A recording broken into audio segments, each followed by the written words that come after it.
नताशा कमरे के अंदर पहुंचती है तो देखती है सामने एक औरत बच्ची को अपनी गोद में लिटाए हुए बैठी है। सुनो, क्या आप यहीं रहती हैं? Please help me. क्या यहाँ पर सारा और हेनरी नाम के 2 लोग आए हैं? मैं उन्हें ही ढूंढने के लिए यहाँ आई हूँ। बोलते हुए नताशा उस औरत की नजदीक पहुंच जाती है। नजदीक पहुंचने पर वो देखती है कि उसकी गोद में तो वही बच्ची लेटी हुई है जिसे उसने अभी कुछ देर पहले ही देखा था।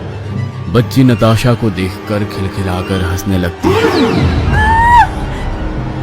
ये बच्ची तो दूर करो इसे अपने से, इसे दूर करो अपने से। नताशा के इतना कहते ही वो औरत अपना चेहरा ऊपर करती है।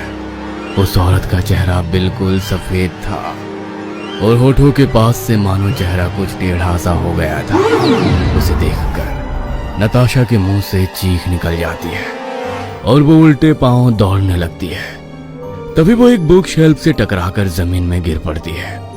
उठकर नजर घुमाती है तो कमरे में कोई भी नजर नहीं आता।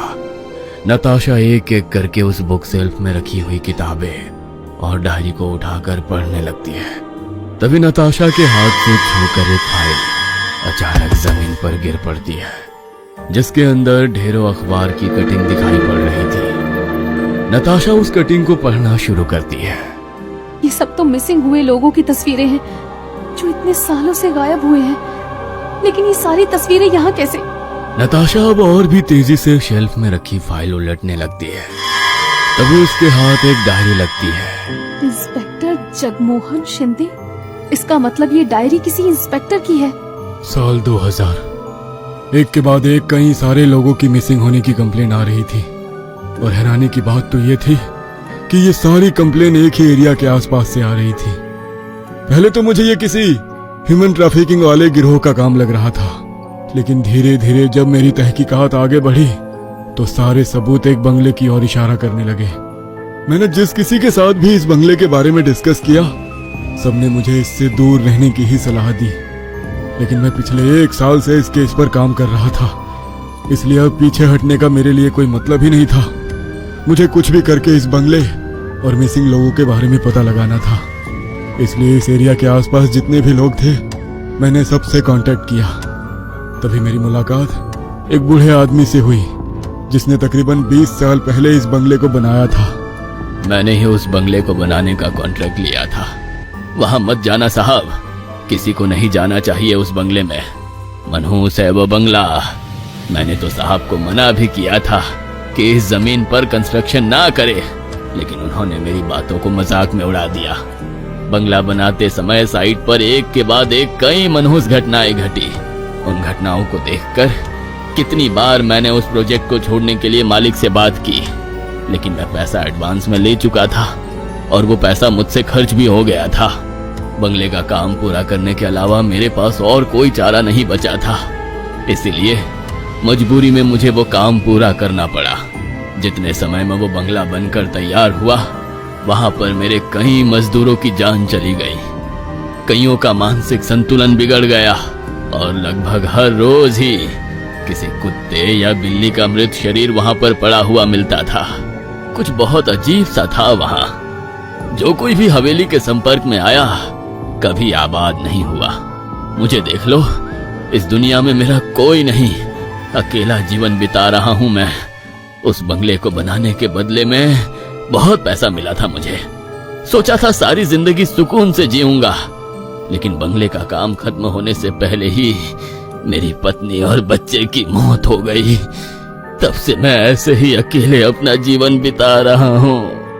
उस आदमी की बात सुनकर मेरा मन आशंकाओं से घिर गया था। मेरा ऐसे किसी भी शगुन अपशगुन पर बिल्कुल भी भरोसा नहीं था।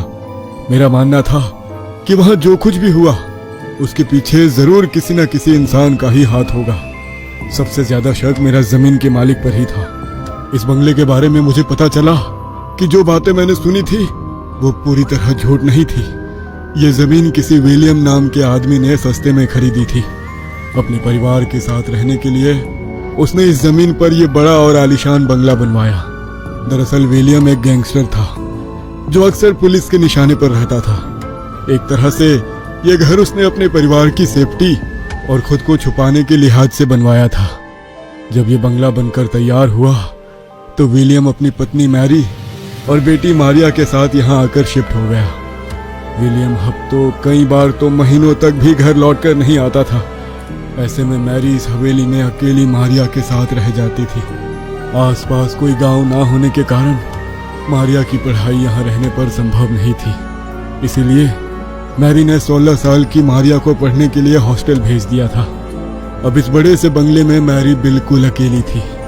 हवेली में काम करने वाले चंद नौकरों के अलावा इस बंगले में रहने वाला कोई नहीं था। नौकरों ने महसूस किया कि मैरी का व्यवहार गुजरते दिनों के साथ बदलता ही जा रहा है। अक्सर वो बैकयार्ड में लगे हुए झूले पर झूलते हुए अकेले में बड़बड़ाने लगती। कभी अकेले कमरे में बैठकर खिलखिलाकर हंसती तो कभी चीख चीख कर रोने लगती। कभी दीवारों को अपने नाखूनों से खरोचती तो कभी दीवारों पे अपना सर पटकती। मैरी के बंगले में उस समय 2 नौकर काम करते थे। एक दिन मैरी की पालतू बिल्ली उसके कमरे में मरी हुई पाई गई। बिल्ली की स्थिति इतनी खराब थी कि उसकी ओर देखना भी संभव नहीं था। मैरी के पूरे कमरे में बिल्ली के शरीर के टुकड़े बिखरे हुए थे। नौकरों को लगा था कि मैरी को बिल्ली के मौत से सदमा पहुंचेगा, लेकिन उसके उलट मैरी उस बिल्ली को देखकर जोर जोर से हंस रही थी। हवेली में काम करने वाले नौकरों को मैरी की मानसिक स्थिति पर हो रहा शक अब यकीन में बदल गया था। कुछ दिनों के बाद हवेली में काम करने वाला एक नौकर रहस्यमयी तरीके से गायब हो गया। पहले वो बिल्ली और फिर उसके बाद नौकर श्याम के गायब होने के बाद दूसरे नौकर ने इस बंगले से नौकरी छोड़ दी और उसके बाद सब तरफ ऐसी अफवाहें फैली कि कोई भी इस बंगले में नौकरी करने के लिए आने को तैयार नहीं हुआ। मैरी के दिन अपने पति के इंतजार में बीतने लगे। कुछ सालों के बाद उसका पति लौटकर इस बंगले में आ गया। विलियम पहले से पुलिस के रडार पर था। इंटेलिजेंस से खबर मिली कि पिछले 1 महीने से विलियम का कोई भी मूवमेंट ट्रेस नहीं हुआ है। आखिरी बार उसे इस बंगले की तरफ आते हुए ही देखा गया था। पुलिस ने बंगले में छापा मारा। अंदर इस बात के सबूत तो मिले कि वो उसी का घर है, लेकिन विलियम इस बंगले में कभी बरामद नहीं हुआ। क्या राज है इस बंगले का? कहाँ गायब हो गया विलियम और किसने मारा है उसे? हवेली से गायब होने वाले लोग आखिर कहाँ चले जाते हैं? यह बंगला शापित है या फिर सारी हत्याओं के पीछे किसी और का हाथ है? सभी सवालों के जवाब जानने के लिए देखना ना भूलें कहानी का अगला भाग।